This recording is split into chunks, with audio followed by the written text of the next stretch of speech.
Hello, and welcome to Deep Dive. I'm Michael Turner. And I'm Nina Park. Today is January 23rd, and we are diving into a day that marks several turning points in how we care for the sick, how we see the world, and how we rescue those in danger. It's a day of incredible patterns of progress, Nina. We start back in 1849 in Geneva, New York. The weather would have been quite sharp that time of year, but the atmosphere inside Geneva Medical College was even more intense. Right. That was the day Elizabeth Blackwell became the first woman to receive a medical degree in the United States. It was a monumental achievement because, at the time, the idea of a female doctor was almost unthinkable to the medical establishment. But she did more than show up, Michael. She graduated at the top of her class. Her perseverance paved the way for women in medicine globally, proving that scientific rigor knows no gender. She later established a hospital that provided medical training for other women as well.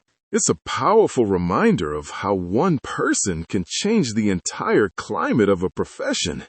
And while we're talking about figures who changed the world, we have quite a trio of birthdays to celebrate today. We do. Let's start with John Hancock, born in 1737. Most people know him for his oversized signature on the Declaration of Independence, but he was a massive figure in early American politics.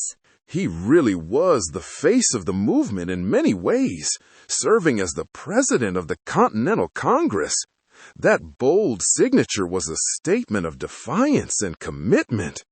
It's the kind of leadership that provides a steady hand when the political winds are shifting. Exactly.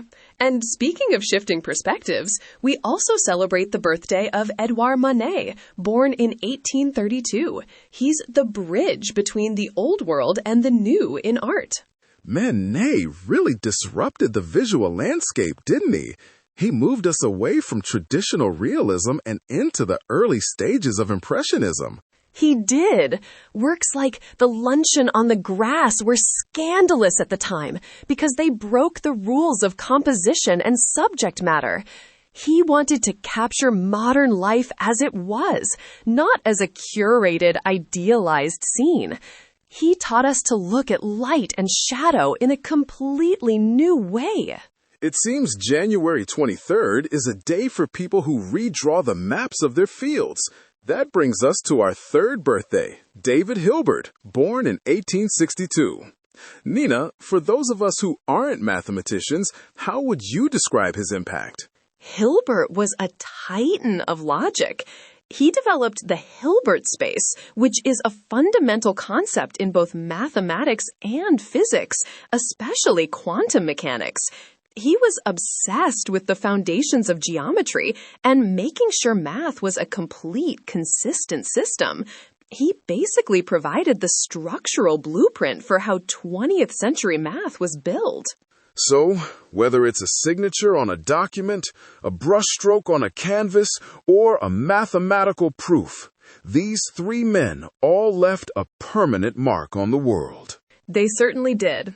But shifting from the world of ideas to a very real physical crisis at sea, our fact of the day takes us to 1909. This is a fascinating one.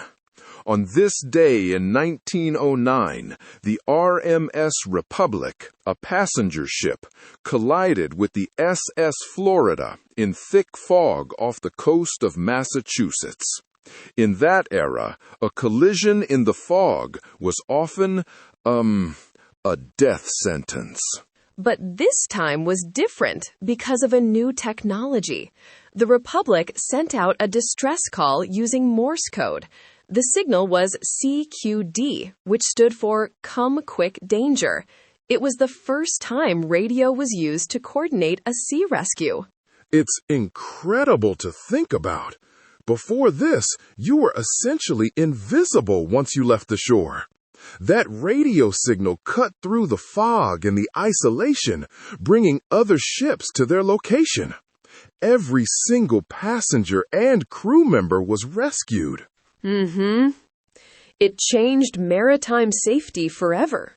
It turned the ocean from a place of total isolation into a connected network.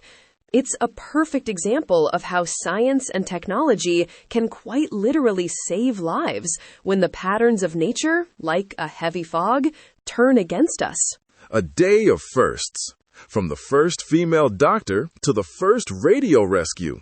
January 23rd shows us the power of breaking barriers. Thank you for joining us today. It's been a pleasure exploring these stories with you. I'm Nina Park. And I'm Michael Turner. We'll see you next time on Deep Dive. Deep Dive is AI-assisted, human-reviewed. Explore history every day on neuralnewscast.com. Deep Dive is AI-assisted, human-reviewed. Explore history every day on Neural Newscast.